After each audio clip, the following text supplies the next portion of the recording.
तो गाइस आज की इस वीडियो में हम फिर से काफी सारे एनिमे अपडेट्स के बारे में बात करने वाले हैं। तो चलिए वीडियो को स्टार्ट करते हैं। तो गाइस हाल ही में नेटफ्लिक्स और मापा स्टूडियो ने कोलैब किया है। नेटफ्लिक्स प्लस मापा मिलके नए एनिमे प्रोजेक्ट बनाएंगे जो ग्लोबली रिलीज होंगे, जापान तक लिमिटेड नहीं रहेंगे। और नेटफ्लिक्स को कुछ मापा एनिमे के एक्सक्लूसिव स्ट्रीमिंग राइट्स भी मिलेंगे, मतलब कि वो सभी शोज सिर्फ नेटफ्लिक्स पे ही देखे जा सकते हैं। और मापा के सीईओ ने भी कहा है कि ये दोनों तरफ से एक विन विन सिचुएशन है। और इस कोलैब को के कुछ फैंस होप लगा के बैठे हैं कि अब तो हमें लुकिज्म का सीजन 2 देखने को मिल सकता है, क्योंकि मापा सीजन 2 के तगड़े फाइट सीन्स को भी अच्छे से एनिमेट कर सकता है। तो देखो ऐसा कुछ भी नहीं होने वाला, क्योंकि मापा अभी के समय में सबसे ज्यादा बिजी स्टूडियो है। उसके पास already Jujutsu Kaisen, Chainsaw Man जैसे बड़े बड़े सीरीज ऑलरेडी पड़े हुए हैं, इसलिए वो उन्हें कंटिन्यू करेगा। मापा और नेटफ्लिक्स का अभी ऐसा कुछ भी प्लान नहीं है, बट इन फ्यूचर जो भी अपडेट्स आएंगे मैं आपको बता ही दूंगा। इसी के साथ सुकीमिची मोलेट फैंटेसी एनिमे का सीजन 1 का हिंदी डब G5 पे स्ट्रीम हो रहा है, और स्क्वाड इसेकाई एनिमे का हिंदी डब भी G5 पे ऐड कर दिया गया है। इसे देख के लगता है जी कैफे धीरे धीरे अपने सभी एनिमे को G5 पे अपलोड कर देगा, जिससे मोबाइल वाली ऑडियंस भी एनिमे देख पाएंगी। और गाइस जैसा कि आपको पता ही होगा कि नारुतो शिपुडेन के न्यू एपिसोड नंबर 361 से स्टॉप कर दिया गया है। तो देखो सिंपल तरीके से बताता हूँ, आप लोग ध्यान से सुनना। अभी जो नारुतो शिपुडेन के ओल्ड एपिसोड रिपीट टेलीकास्ट हो रहे हैं, वो जब 360 तक कंप्लीट हो जाएंगे, उसके बाद हमें नारुतो शिपुडेन के न्यू एपिसोड देखने को मिल सकते हैं सोनिया पे।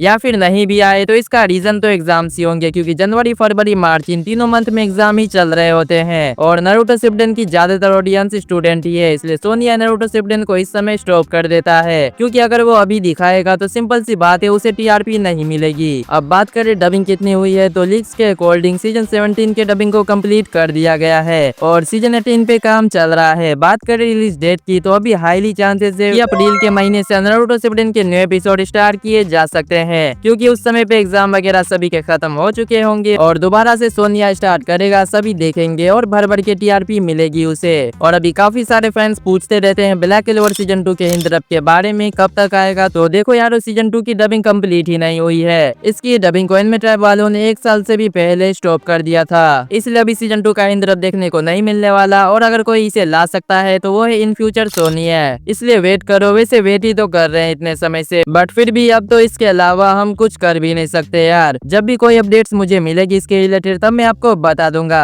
इसलिए अगर चैनल पर नए हो तो सब्सक्राइब करके हमारे ओटाको एम्पायर का एक हिस्सा बन जाओ यारो, क्योंकि यहाँ आपको ऐसे इंद्रबन में अपडेट्स रोज देखने को मिलते रहेंगे। और इसी के साथ टोक्यो गहोल सीजन 1 के सभी एपिसोड हिंदी डब के साथ एनिमे टाइम्स पे स्ट्रीम हो रहे हैं, और मैंने डबिंग आर्टिस्ट से बात करके कंफर्म कर लिया है कि सीजन 2 की डबिंग ऑलरेडी कंप्लीट हो चुकी है। तो डोंट वरी, 1 से 2 महीने के अंदर ही इसके सीजन 2 को भी रिलीज कर दिया जाएगा। इसी के साथ colourful stage the movie anime times पे अब स्ट्रीम हो रही है, और डी0 का सीजन 1 जो रिमूव हुआ था एमएक्स प्लस पे, वो शायद से अब दोबारा से ऐड कर दिया जाएगा। और जापान में जो इवेंट होने वाला है मार्च में, उसमें इन सभी एनिमे के न्यू इन्फॉर्मेशन को रिवील की जाएगी। स्क्रीन पे सभी एनिमे एक एक करके आ रहे होंगे, आप पॉज करके पढ़ते जाना। वैसे इनमें हमारे लगभग सभी फेवरेट एनिमे के ही नेक्स्ट सीजन के रिलीज डेट रिवील होने वाली है, तो मैं तो अभी से ही काफी ज्यादा एक्साइटेड हूँ मार्च में आप सभी को इन सभी एनिमे के अगले सीजन की रिलीज डेट बताने के लिए। और साथ ही जो मैंने न्यूज कवर करी थी कि माय हीरो एकेडमिया 4 फरवरी को एमएक्स प्लेयर पे आने वाला है हिंदी डब के साथ, उस पे सभी फैंस कमेंट कर रहे थे कौन सा सीजन और डबिंग होगा। तो देखो ये सीजन 1 से ही रिलीज किया जाएगा, और ये ओल्ड डबिंग ही होने वाली है। और farming life in another world season 2 की न्यू इन्फॉर्मेशन हमें 31 जनवरी को देखने को मिलने वाली है, और ये एनिमे हमें हिंदी डब के अंदर भी कुछ समय बाद देखने को मिलेगा, बट अभी फिलहाल के लिए हमें वेट ही करना पड़ेगा।